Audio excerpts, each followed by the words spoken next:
It's been quite the year for tasty model reveals, and this time round, when it comes to trying to pick a favourite for either 40k or AOS, or indeed anything else, I'm kind of stumped.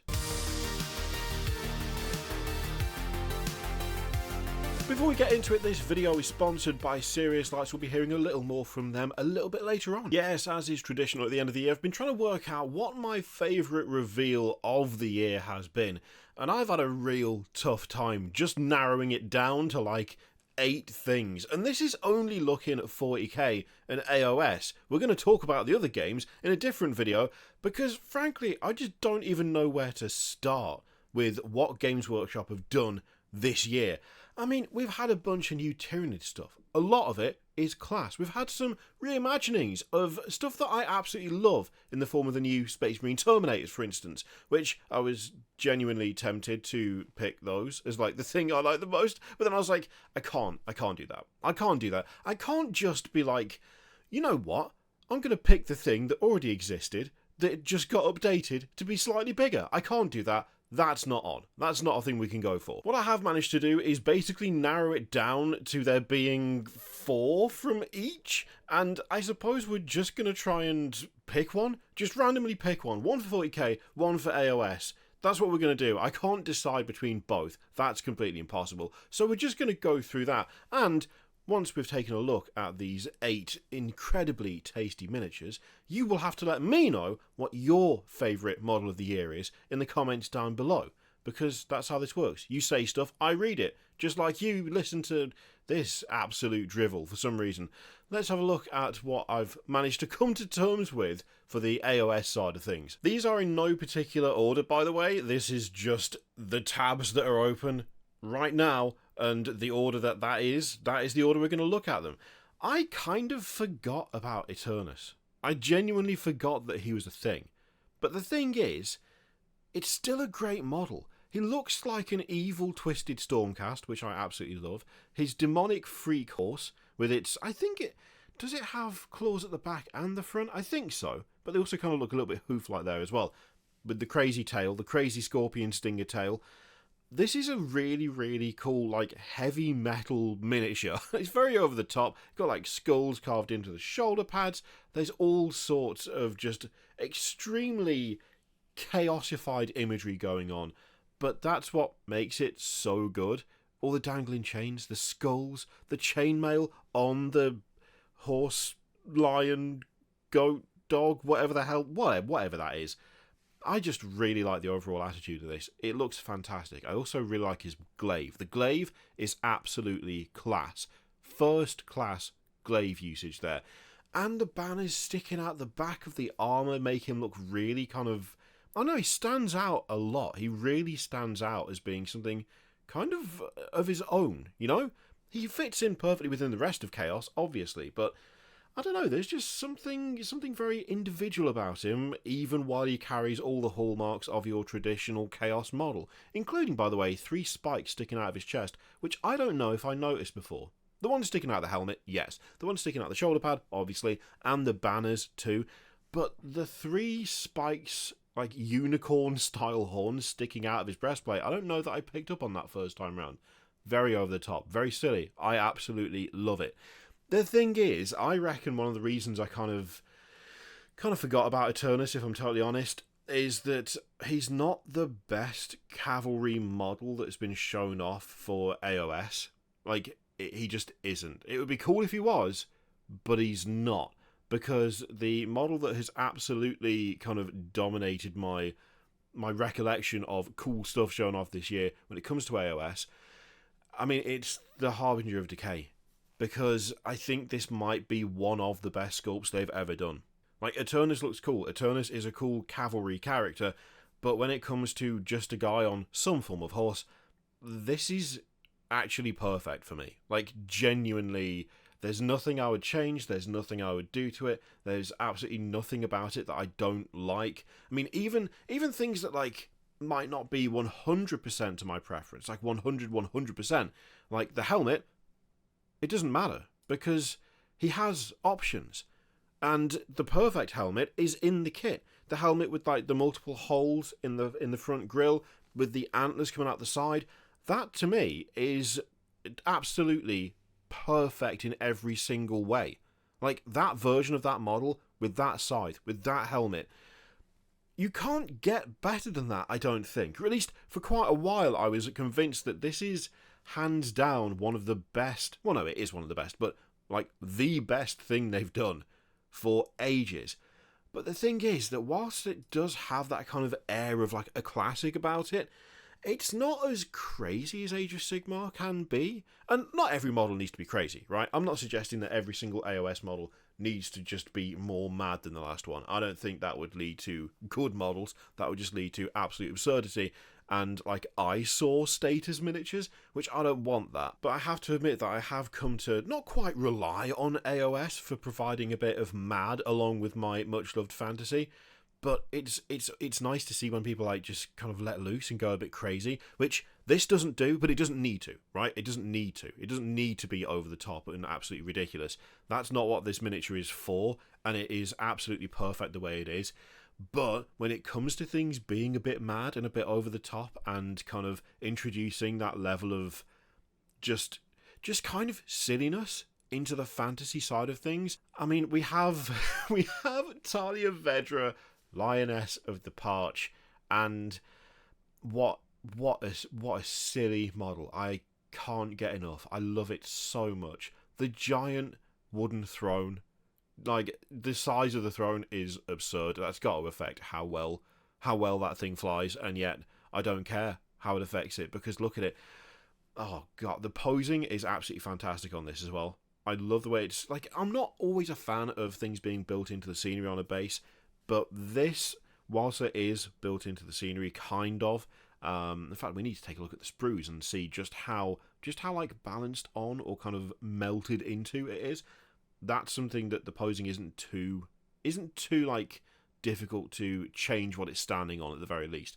The wings look absolutely incredible. I love the positioning on the big scorpion tail. It's so good. Like, also options, just having a bunch of different weapons. They didn't necessarily need to do that. It's nice when they do, but for a named character they could have just done whatever. But no, we get a variety of excellent weapons. Look at the feathers. Oh, it's so good. It's so good. I am curious now as to, okay, so it looks like, what, pegs on the feet, if that big bit of ruin is anything to go by, which is pretty good. Oh, hang on. Yeah, no, I think that's right, isn't it? It looks like we've got pegs on the feet. I haven't grabbed this because I don't need it, right? I don't need it. I'm trying to work through a bunch of other backlog stuff before I start purchasing anything big like this. But yeah, there's just something about the overall attitude. It's a great, like, in command pose, but it also looks like the actual Manticore is on the verge of horrific violence, which is fantastic. The overall, like, size of it, the imposing nature of it, the way they've have those wings kind of spread out as though it's either just landing or it's putting on a bit of a display to scare something. Either way is great. The positioning on, like, the flags and stuff, it's just a solid 10 out of 10 model. It is a solid 10 out of 10 model. And here's the thing, right? The thing is that it kind of, I think it has pretty much come down to between these two, but they're so very different. Like they are, I know they're both AOS, I know they're both fantasy, and they're obviously for different factions, but just in overall presentation, there's so much that is different about the two. But I think that's what makes a lot of the stuff that Games Workshop do, especially with AOS, so fun. Like, this is a really nice kind of, they're both like cavalry units, but on the one hand, you've got something that is very, very, like, dark. You've got something that's grim and gritty, that's diseased, that has, like, melting flesh coming off the face, something that looks a lot more kind of gothic, I guess.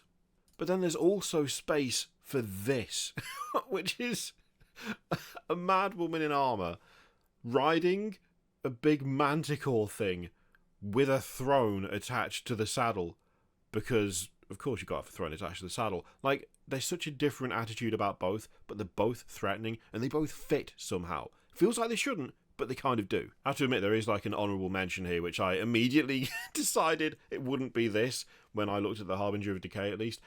But I love this. I love the Iron Mold Great Cannon. I absolutely love it. It's one of my favourite things from the entire Cities of Sigmar refresh.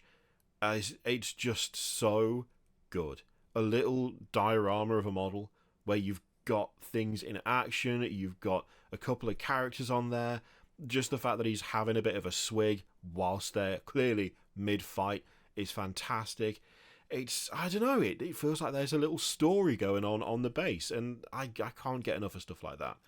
I mean, oh yeah, just so much going on. It's like a proper little diorama going on, and I love that. I absolutely love it. It helps that the design of it is absolutely fantastic as well.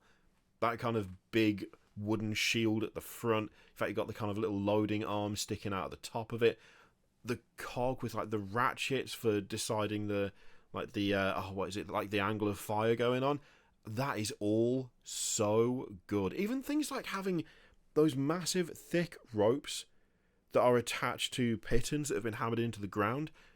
That kind of detail, I don't think you would miss it if it wasn't there, but the fact that it is just, it makes such a difference. Like, it just all adds up. It's so good. I think realistically though, no matter how good Eternus is, how good Talia Vedra is, and how good the Iron Mold Great Cannon is, I think it's got to be the Harbinger of Decay. Like, it's very simple comparatively. There's not as much going on. It's not as kind of like bombastic and over the top as a lot of the other stuff, but it's not meant to be. And what it does absolutely perfectly. And you know what? Having that helmet there, I think maybe is what's been the deciding factor. Like, I don't know if I'd have put this, having just looked at those four, like, I've just come down on this one. I don't know that it would have been this one. It probably would have been Talia Vedra if it wasn't for that helmet choice. Like, that has genuinely made the difference as I've been looking at them. And it's so good, and I want to paint it like you wouldn't even believe. Maybe someone buy it for me for birthday. That'd be nice. So yeah, it's got to be this, lad. It's got to be this. It's perfect. It's just perfection in model form. It's so good. Now, before we move on to our 40k selection, this video is sponsored by Serious Lights, and that is my Serious Light. I don't know why, I just had a sudden urge to like scratch the chin of the light. Anyway, I think it's fair to say that at this point I cannot be without my Serious Light, which is the high definition table light. I've used it constantly, consistently since it was first sent to me, and I found it to be an absolute godsend when it comes to painting and kit bashing models. It has a flexible neck, it has a flexible head, you can change the beam angle on the light itself, and it is dimmable, and all of that put together makes it pretty perfect for painting miniatures. Serious Lights also use their own proprietary technology, which is the daylight wavelength technology, which has done a lot to reduce eye strain when it comes to spending long times in front of the painting desk. Serious Lights come with a 5-year warranty, a 30-day risk-free trial, and they are hand-built in Great Britain, all of which means there's really no excuse not to give them a go. Plus, right now, if you use offer code SR495, you will receive £100 off your high definition light, and you will get free delivery. Thank you once again to Serious Lights for sponsoring this video. Now let's get back to it. Now this is probably going to be where the most controversy comes from. Controversy? I never know how to pronounce that. Mind you, if you've been here for any length of time, you know that I don't know how to pronounce anything, so that's nothing different, is it? You're well aware, you know what the deal is. The four that I've selected, the four that I've kind of narrowed it down to, I don't know how this is going to go. I don't know how people are going to feel about this. Look, it's the Lion, because the Lion is genuinely stunning. And again, loving the helmet choices. Let's be honest, the hood, that's the best one. But, you can pick whatever you like. That's fine. I'm not going to judge. That's okay. You can do what you want. But it's the helmet with the hood. Angron, because Angron is an absolutely solid model. It's still fantastic. They did a really good job with Angron. There's also the Norn Emissary, which, oh no, now I'm looking at it. Oh dear, we might be veering straight into making the choice here. But the thing is, right, the Norn Emissary is absolutely fantastic. But then we also got Farsight. And, this is more difficult. Like, I think this is actually more difficult. Because of all of these, this is the thing, right? Because of these four, I just don't know which one I like more. They're all excellent. Like, they're all absolutely fantastic.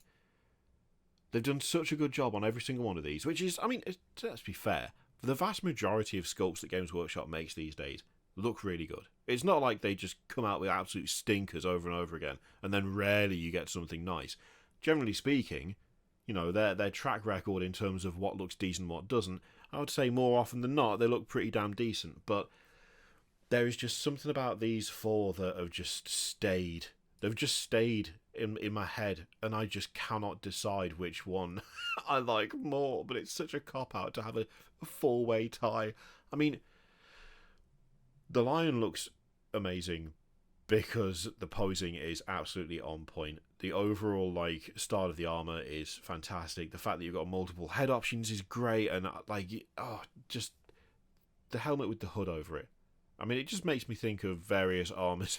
Various armors in... Was it Dark Souls 3 had the Fallen Knight armor, and then is it the Banished Knight's helm that's in Elden Ring? I mean, that's... whatever the one that's the knight helmet that's been wrapped in, like, a red and gold cloth. That's what I wear on my character all the time. Can't remember if that's the name of the item, but I just love that look, right? That particular aesthetic, just the hood over the plate helm. I can't get enough of that. And combine it with everything else to do with the model, and it's just perfect. It's so good. It's so good. I will say that I'm not relishing ever painting this, because it's going to be a nightmare to do, but you know what? I'll suck it up and I'll get on with it, because look at it. It's also probably not going to be the line when I do it, but there you go. Oh, God. I mean, the detail on the shield, how relatively sensible and plain the sword is, I actually really like that. The belt with all the skulls on is maybe a bit OTT, but you know what? Look at the rest of him. I think he can get away with it. I think he pulls it off. So much cloth billowing as well. Oh, it's so good. But then we also have Angron, and Angron is an absolute monster. And they've made him look like an absolute monster. And he does look quite busy, but he's not completely over the top, like impossible to really look at busy. I will say I still think I prefer to see him without the big crest coming out the top of his armour. I don't know that necessarily adds much to him, but everything else about him, like having the ports for the like the black carrot, not black carrot, like the armour and stuff on his wings, that make it look like it's just another set of arms that's been cloned upwards and outwards and then twisted into this kind of demonic ability to fly. Like, I love little details like that. The tail looking it's a bit Stegodon-esque with the spikes sticking out of it. The kind of gladiator-style armour is so well done. Oh, it's so good. It's so good. Also, all the cables coming out the head. They nailed that. Nailed it. But then Farsight also looks amazing. Like, the new armour that... I don't think in lore, is it new armour? I actually don't know whether it's technically new armour or not. All I know is I love the style of it. The little changes to the shape of the legs and the jetpack on the back, having those wings that are like slightly further down. There's more of a curved nature to parts of it, but it's still fairly blocky at the same time. Those little bars coming out from the chest up towards the shoulders. Oh, it's so good. He's also on a tactical rock, which is obviously minus points, but then again, it works really well for the actual character, and I don't know, I'm really inclined to give the tactical rock a pass in this specific instance. Just this once, mind, just this once, but still, the little addition of like the little cherry tree motif going along with it, and the wind blowing the cloth to the side, where it looks like almost the branch has been growing that way as well. Oh, it's so good. This is really, really difficult. But then we've also got the Norn Emissary, which is solid. Of all of the Tyranid stuff that we saw, I think at this point this is just my absolute favourite. Like, of all the new Tyranid stuff, the reimagined Tyranid stuff, the Norn Emissary just hits all the right notes. You've got a massively threatening, like, melee presence with the two massive claws, those huge hands, the fact that there are forearms, so no matter what you do, whether you're close or you're far, you're in serious trouble. The gigantic, like, vents coming out of the carapace over the shoulders look amazing. And then the head. Like, the head, I think, is what makes this. So much, like, brain matter. So many what looks like individual brains poking through that carapace, that layered carapace. It is so, so good. And plus, having that massive, like, knife blade horn coming out of the centre, it's just, it's everything scary about Tyranids, just bigger and rammed into one. And the thing is, they could have ended up making it, like, incoherent or a bit naff by doing what they did, by having so many different elements in one model, because there is a fair bit going on with this thing. Like, it's not like a single concept thing. You have this clear melee capacity, plus these gigantic vents, plus all of the brain stuff. Then you've got all these tentacles coming out the back. Like, it could have ended up looking super incoherent and a bit messy, but it doesn't. It just looks insanely, horrifically threatening. And you know what? Now I'm looking at it and kind of, as I'm sort of looking at the others as well and, like, clicking through, I think it might be the Norn Emissary. I think that might be the number one. That might take the number one slot for me. Because, again, it's perfect. There's no notes. Nothing that I would ever want to change. The only thing that I think I'd like is if it was just a little bit bigger. But you know what? It being not as big as it could maybe have been doesn't alter how good the sculpt is or how perfectly it's come together, or like those little neuron activations you get from looking at it, you know? I think that's gotta be it. I think it's got to be the Norn Emissary. It has to be. It's too good. Are my eyes super bloodshot? I can't tell. I had a coughing fit partway through recording that. So now I've been struggling to breathe for like the last 2 minutes. It's fine. We'll recover. We'll be back better than ever. So yeah, it looks like it's going to be the Harbinger of Decay for number one for AOS and the Norn Emissary at number one for Warhammer 40,000. Which I think two worthy winners. Winners. You're not winning anything. I'm not sending you anything, GW, for those two winning them, unless you're going to give them to the actual lads themselves. And since they're not real, they're plastic miniatures, not much point, is there? Anyway, let me know in the comments what your favourite models of the year were. You can have 1, you can have 10, you can have 100. 100? Did they do 100? Let's not do 100. Let's be sensible about it. Let's keep it to a top 3. Maybe a top 5 if you're feeling completely indecisive. But let me know in the comments down below. Thank you very much for watching. Thank you again to Serious Lights for sponsoring the video. I've put a link in the description and in the pinned comment for you to check them out. And I will see you next time.